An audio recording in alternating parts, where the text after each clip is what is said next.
Your book, Wound from the Mouth of the Wound, is the winner of the Ballard Spar Poetry Prize.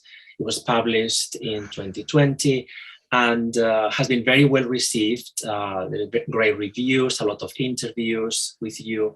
In one of the interviews, you say that the book comes from a triangulated position, like a meeting point of your identities as a trans woman, a disabled person, and a recovering alcoholic. I would like to know, when did you see this triangulation happening in the book? Did you see it from the beginning? I was kind of navigating, having just come out as trans, having just figured out that I was disabled, and also both of these things came at the point that I had just stopped drinking and was in my early recovery. So while I researched, models of disability to try and understand the way that, I was interacting with the world, these models also taught me things about recovery, also taught me things about the way people interacted with me as a trans woman. I think, the medical model of disability can easily be kind of ported over to think about a medical model of transness, or the social model can be transported in a similar way. And from there, it became very clear to me that what connects all of these different identities is the way that they're medicalized, or the way that they intersect with systems of power and of state repression. So from there, the book kind of ballooned outwards, thinking about the way doctors interact with my transness through the lens of my disability through the lens of my transness, how recovery has been a more difficult process for me because there aren't as many resources for people in recovery who aren't, straight and cisgender. And so, a lot of the spaces I would go into, I met a lot of bigotry while I was trying to, recover. And this made it harder. And so the book is kind of trying to deal with and untangle that whole Gordian knot. That's very evident in the book. And I think when you read it, you see all these angles or all these layers kind of interacting. And I think that's part of I think that's why the book is so alive, because it produces a lot of friction. There is one poem, the opening poem is called Medusa with the Head of Perseus. And I don't know if it's exactly a plastic poem, because there is a sculpture, is that correct, by Luciano Garbati that is called Medusa with the Head of Perseus. It's a longer poem. It's the poem that opens the book. Would you mind reading it? Yeah, it lives in an interesting space of, it is ekphrastic, but it's also persona, but it's also neither of those things. And that for me was one of the generative tensions in writing this poem. Medusa with the head of Perseus, fiberglass reinforced resin, Luciano Garbati, 2008. 1. I do not want to speak about the beginning of this story. Were my scalp a wreath or crown of mouths still, I would not open. But you already know the myth, rape that made the body punishment for itself. 2. Instead, begin with the body itself, a kind of ending, a new mythology, the severance of 2 heads, where her thighs meet, no gash sex mouthed into injury, no coiled viper against her groin, instead, a pale gap in stone's imagination, a dream my body swallows, each pill, a small cut, a slow beheading. 3.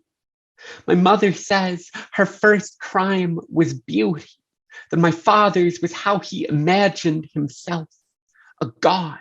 Call me blood curse, fair hair shriveled and sprouting teeth stain across the temple floor. Do not make me tell this story without a forked tongue, Before me, there was a mother and a god. I mean, a man and a choice. Imagine her body a home, call my father burglar, my birth a breaking and entering. At least this crime gives name to the shatter, invents a reason for the curse birthed into this body. For, oh, serpent-headed girl, mirror that statues its reflection, I blink, and all the stonework shatters. I sweep a sea of mirrors into my palm, and suddenly I'm wearing my mother's face. All these failed children sharpened into my skin. The bathroom, a flood of tiny cardinals, cells that divide and twine, a scarlet thread slithering down my wrist. 5. My family is the myth of an animal devouring itself. What is an Ouroboros but a body or a story without a beginning or an end? Medusa braids her fingers through her ending soft brown hair and takes off his head. The story swallows its first words, forgets where it is going. My mother disowns me, and suddenly I am a folk tale. Am I the serpent-headed girl? Or her endless reflection, or the winged mare burst forth from her blood, child of slaughter, wound from the mouth of a wound? 6. I drag the thread of scarlet feathers from my palm and watch my body's unbraiding, how a gene, when pulled, unravels a child. My DNA, a two-tailed snake swallowing my father's face. I see Perseus's head dangling from Medusa's hand, and no transition like this. To hold a violent man's face in your hands, to set him and his blood aside. That's a very powerful way to open the book, Torrin. There's one line, when I read the poem the first time, there was a line that stayed with me, is her first crime was beauty. And then there's a poem in the book entitled An Ugly Poem. And also in one of your interviews, you say something like, not to write towards beauty, but towards ugliness. Could you expand this a little bit? Yeah, so on one level, something this poem is doing that for me was very important is it blurs who exactly is Medusa in this poem. Am I Medusa? Is my mother Medusa? And for me, this is all about kind of intergenerational trauma, the way that children carry their parents' trauma. And so my mother and I both kind of being Medusa in this poem was important. And Medusa's, the cause of Medusa being assaulted by Poseidon, which ended up in the curse of her being made into a Gorgon, was blamed on her being too beautiful. Uh-huh. And something I've thought about a lot since transitioning is the demand on women to always be beautiful. But particularly for trans women, there's the demand for a performance of a very certain kind of femininity. And if this is performed just right, you're fine. But if it's not performed enough, then you receive, transphobia. If it's performed too well, you also receive transphobia. And so beauty is a trap. There's no possible way for me to win if beauty is the thing I choose to chase. So in these poems, embracing ugliness was kind of a rejection of the way that the world both demands beauty from me and also punishes me for pursuing beauty.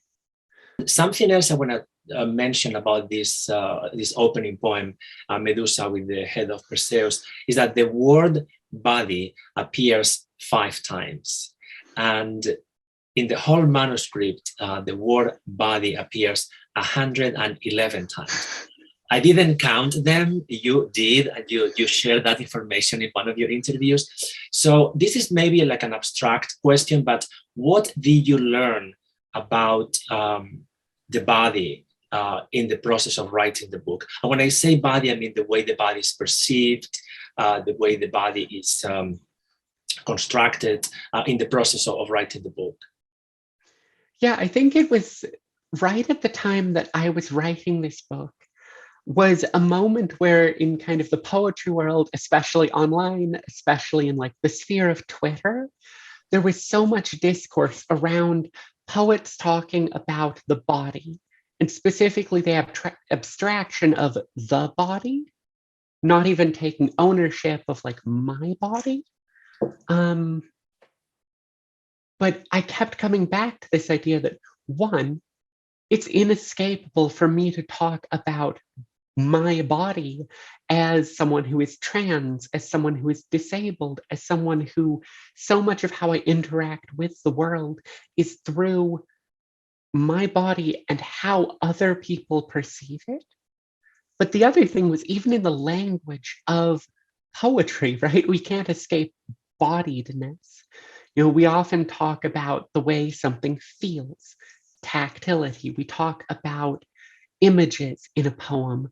It's all through the senses, but we also talk about the body of an individual poem and a body of work. Uh-huh. So I was thinking through all of these things and kind of saying, like, well, you know, there's always going to be someone who's mad that the book says body this much, but it's inescapable for me. Especially because something I was thinking about, and this really comes through like some older poets in the disability sphere and some of their critical writing, but I was thinking about how do I make a poem that looks and feels like my experience of my own body? That's why so many of these poems are kind of jagged, breaking apart, because it was an attempt to capture this complicated feeling of both like loving my body and claiming my body and my disability as something that is not bad, but also all of the cultural weight along with it and the way that in, you know, a capitalist system, you can't help but feel like it is a failing, that your body is breaking in ways and can't do the work that's demanded of it. You can tell that there is a lot of attention and intention in the way the poems appear on the page, the graphic aspect of the book. Some of them, they have two columns, the way the lines are placed on the page, and also the way you write the word disabled, because the word disabled, you can still read it, but there's a line over it. Could you talk about that decision of writing disabled with the line over it? My books will always have two audiences, right? The people who share my experiences and identities, and the people who don't. The crossing out of disabled in many of these poems is about the way that oftentimes able-bodied people refuse to say disabled, you know? We get phrases like differently abled, like handy-capable. And in fact, there's a poem I wrote earlier that didn't end up making it into the book, but was titled after that term. And something I was thinking about a lot is this book is going to have readers who are not like me. And it's quite likely that most of my readers aren't going to have the same experiences as me. And so to some degree, I wanted to point out the ways in which even well-meaning people can cause harm, like that refusal to just say the word disabled.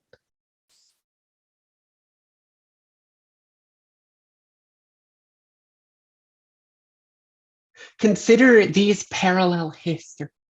An emperor once declared war on the sea, sent his men drowning toward victory, and the Red Sea is named for the dead, algae blooming within it.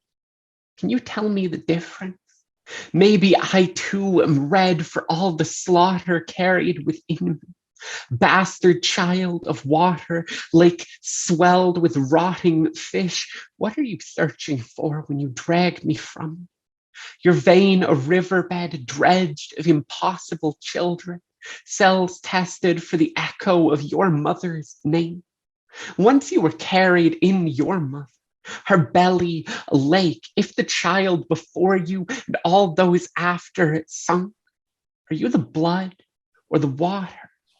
A boat or the first unfinished wolf wrenching itself from the sea? A bridge too carries bodies, and the water carries it. Does this make the bridge a mother or a child? Your mother once told you that if she gave you life, she could take it back. Does this make her the bridge, or its necklace of nooses, the river, or its surface tension? Liquor is lighter than water, and so is gasoline. Both burn, both stained glass, a surface in the sun. Common language says that we drown in liquor. Perhaps this means your mother is a lake beneath another's surface. What does that make me? A bridge or a glass?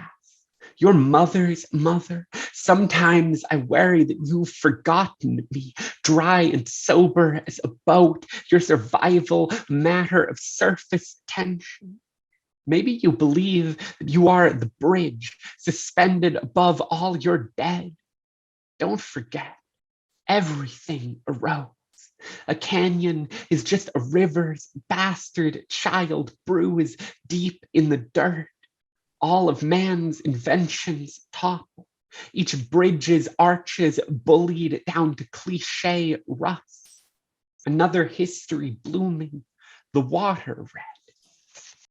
In your book, you talk about violence, sexual violence, physical violence, but at the same time, there is the need for the poet, the need for the artist to stay open, to stay vulnerable. So do you see that? How do you experience that fiction when writing the poems or when writing this book? So this poem kind of acts as a bridge from the previous poem, carrying forward the ideas of blood, of the way in which like my traumas are connected to my mother and my mother's traumas. And in many ways, yeah, it is a poem that is it is a poem about transness that is not talking about transness.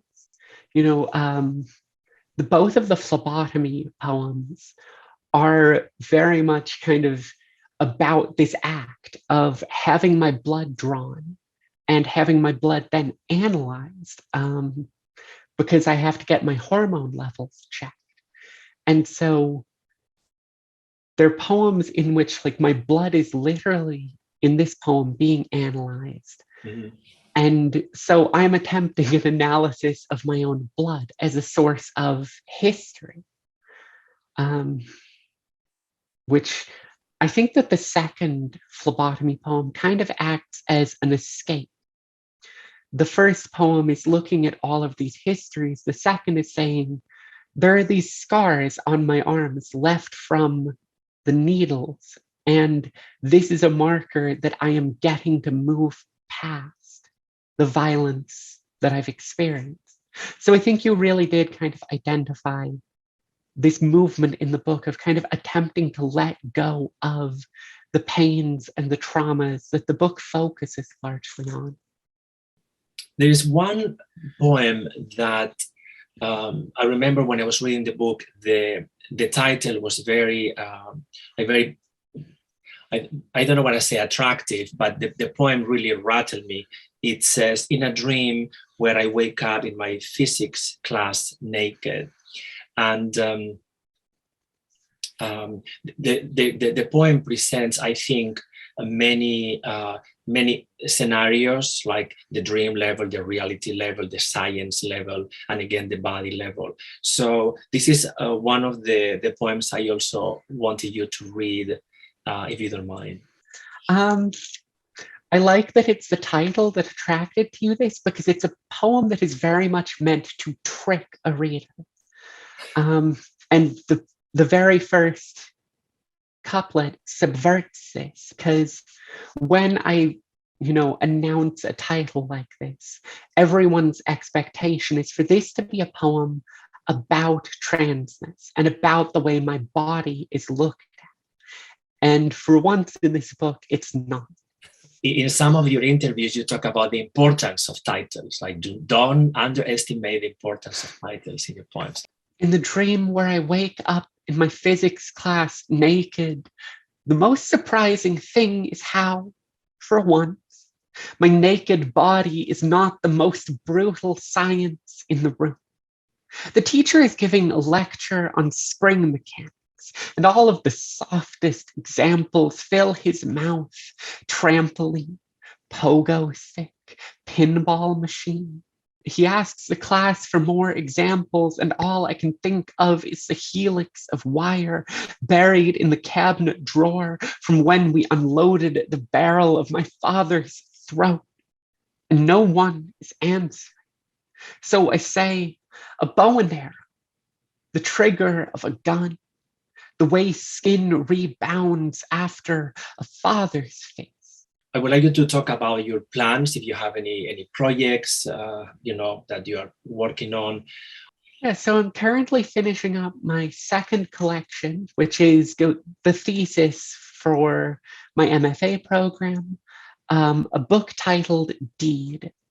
And actually the poem that I will read when I do close is the opening poem from that collection. Wonderful. It's a collection focusing on like sexuality and desire and the way that these exist for me as a disabled trans woman, but also the way that desire and sexuality are intersected by systems of medicine, by systems of the law, and the way that, my desire as a queer and trans and disabled woman is surveilled.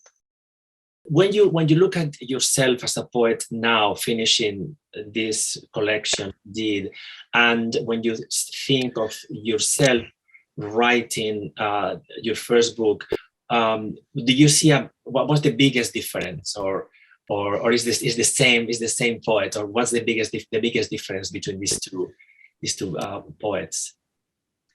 I think, for one, I'm pushing in different directions in terms of the kind of excess the book contains. I'm really interested in this concept of excess, and particularly like what it means to breach decorum in a poem while still writing toward and within a tradition that is very canonical. So I'm like interested in writing like very formally typed poems, in like writing a sestina, but the sestina is about like the violent ways in which men interact with me on like dating apps, in the street, the way that I've been like chased and street harassed since moving to Minneapolis.